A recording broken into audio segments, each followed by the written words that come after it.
Hello and welcome to this very special podcast. Today we'll be talking about Kerala model of successful handling of COVID-19 with Stanley Johny from Kerala. Thank you so much, sir, for joining us. So please tell us a bit about why Kerala model of handling COVID-19 is so successful. Hi, Shivam.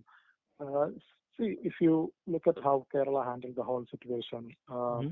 it's not difficult to find that Kerala had, from the very beginning, Kerala had adopted a comprehensive scientific method of fighting COVID. See, we don't have many examples of fighting COVID. This is a pretty, recent phenomenon, right? And if you look at the East Asian models, where, you know, whether it is belatedly China or South Korea or Japan or Taiwan, Vietnam. So these countries are the successful models we have now, as of now, because with the lockdown and aggressive testing and tracing the virus and quarantining the infections, these countries had kind of arrested the spread of the virus during the lockdown. Hmm. And Kerala had, I think, more or less followed the same method because, on March 25th, when India's lockdown kicked in, so a couple of days before, Kerala government had already announced restrictions on public travel, etc., and shut down public places. So Kerala had also started, so initially, I think in late Jan itself, Kerala had reported the first virus. Yeah. But in March, it started spreading. One family from Italy came and it spread virus, especially in southern Kerala. And then when Kerala is also very much exposed to foreign travel, when people started traveling from the Gulf or other parts of the world back to Kerala, and they also spread virus.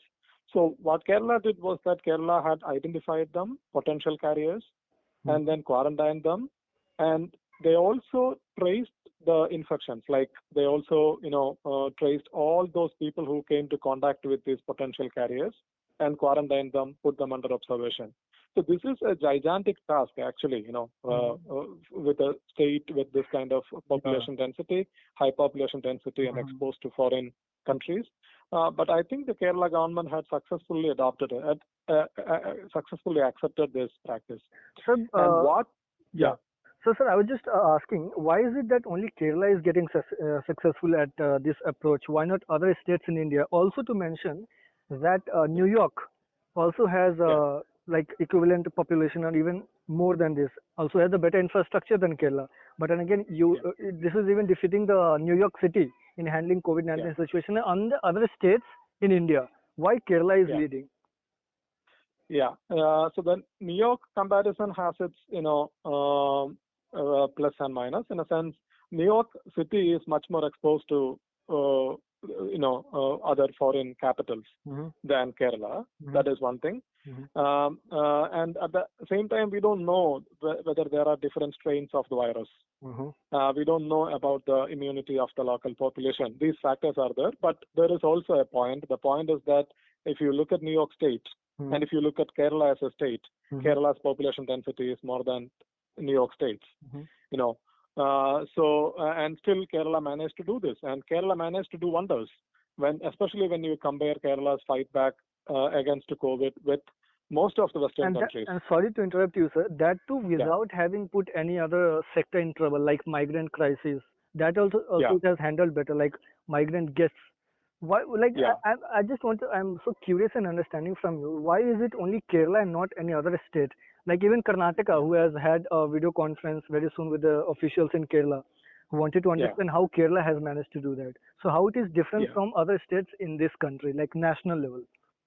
yeah. I think there are a couple of things we have to look into. We have to take into consideration. Mm-hmm. One is, of course, the Kerala government has taken a systematic scientific approach to fighting COVID. And the Kerala government is also experienced kind of, in containing the Nipah infection a couple of years Yeah. ago, which was much more fatal. Mhm. but Nipah has been successfully contained by this the same government, the left front government. Mhm. So that is, I think, what the government is doing is a commendable job. That is one thing. Mhm. And secondly, when you compare Kerala with other Indian states, Mhm. the Kerala model is first, it has always given primacy to healthcare, public healthcare. The successive governments in Kerala had invested heavily on public healthcare compared to other Indian states, and Kerala has a very robust healthcare system. Mhm. So, which also helped the Kerala government fight this infection because, especially government hospitals, primary healthcare centers. Yeah. So, you don't see that kind of a robust healthcare system anywhere else in the country. You Mhm. know, as particularly in the north. So, Mhm. the story in Kerala is completely different. And thirdly, the approach of the government is it's not a highly centralized approach. Mhm. You know, because this can't be fought by the government alone. Mhm. This has to be fought with support from the civil society. So the civil society has to, there has to be some kind of awareness among the public. Mhm. And the public has to listen to the government. You can't enforce a lockdown brutally Mhm. using power, state power. It can't be done coercively. So it has to be done in a different way. So I think in Kerala, there was an element of trust among the public on the government. That is, yes, this So government is it doing the has right thing. so say it has been a Yeah, participative lockdown. I mean support it from the was, it public was. also. Yeah. Yeah, public also, and the local bodies played a pivotal role.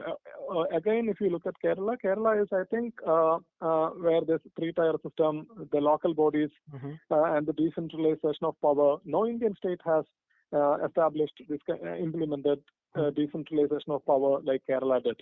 Kerala, over the years, especially, I think the left-wing governments had empowered the local bodies Okay, so it's not in a one day dealing. thing. I'm so sorry, sir. Yeah, I'm it's not a just one-day thing. It's a yeah, historical thing, of course. I mean, in a sense, yeah, yeah, of course, the current government is doing a good job, but yeah, over the years, what the local bodies, the participative planning, etc., all these things help the government do a better job. yeah.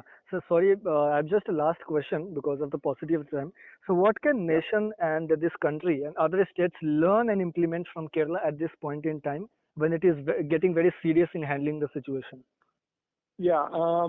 See, these things which, I mean, the plus points which Kerala has accumulated historically, Hmm. so which can't be attributed to many other places, Hmm. that can be replicated in a day. Okay. But at the same time, we can say where India, in my view, I think India has lost to the first phase of the battle because when we implemented the lockdown, the situation in India was not very bad. Okay. In several other countries, they, for example, China implemented lockdown after the infection spread in Wuhan and other parts of the Hmm. country, Hmm. and they arrested the spread of the lockdown. In India, when we implemented lockdown, it was not very bad, but after 50 years of the lockdown, it looks really bad. It's only a matter of days before we overcome China's official tally of the infections. So what happened, I think, is that India, the main problem was that lockdown itself is not an answer. It's not a magic cure. What Okay. we do during the lockdown is There has what to be a matters. strong contact tracing, testing, and all that. Exactly, exactly. So India should have gone for broad testing at the beginning. I mean, India didn't do that. You know, India was living in denial. Most Indian states, for example, you can take the case of Tamil Nadu. Yeah. The problem which Tamil Nadu is facing now, which I think is self-inflicted. Tamil Nadu could have gone for broad testing in the initial weeks when the situation was not very bad. It didn't, and now it's bearing the brunt. I think most Indian states, this was the problem because we didn't go for broad testing, which is So what just the 30 East Asian seconds. countries did. Yeah. Yeah. And then we also didn't go for aggressive tracing of the infection. So it's testing, tracing, and quarantining. These Oh, three methods are very important, I think. thank you so much, sir, for your time for this interview.